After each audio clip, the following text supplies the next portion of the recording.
اعوذ باللہ من الشیطان الرجیم، بسم اللہ الرحمن الرحیم۔ ناظرین السلام علیکم۔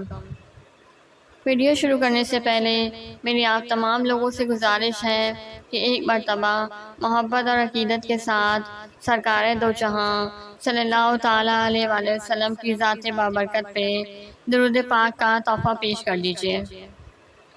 اللہم صلی علی محمد وعلی آل محمد کما صلیت علی ابراہیم وعلی آل ابراہیم انک حمید مجید۔ اللہم بارک علی محمد وعلی آل محمد کما بارکت علی ابراہیم وعلی آل ابراہیم انک حمید مجید۔ حضور صلی اللہ علیہ وآلہ وسلم کا روزہ۔ رمضان شریف کے روزوں کے علاوہ شعبان میں بھی قریب مہینے بھر آپ صلی اللہ علیہ وآلہ وسلم روزہ دار ہی رہتے تھے۔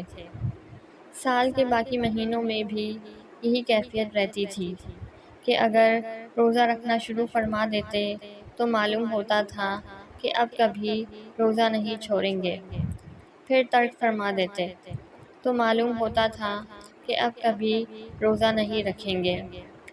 خاص کر ہر مہینے میں 3 دن ایام بیض کے روزے، 2 شنبہ اور جمعرات کے روزے، عاشوراء کے روزے، عشرۂ ذی الحجہ کے روزے، شوال کے 6 روزے معمولاً رکھا کرتے تھے۔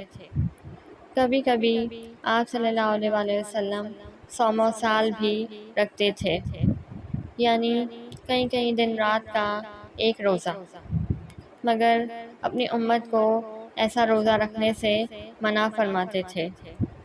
بعض صحابہ رضی اللہ تعالیٰ عنہم نے عرض کیا کہ یا رسول اللہ صلی اللہ علیہ وآلہ وسلم، آپ تو صوم و سال رکھتے ہیں۔ ارشاد فرمایا کہ تم میں مجھ جیسا کون ہے؟ میں اپنے رب کے دربار میں رات بسر کرتا ہوں اور وہ مجھ کو روحانی غذا کھلاتا اور پلاتا ہے۔ سبحان اللہ۔ وآخر دعوانا ان الحمد للہ رب العالمین۔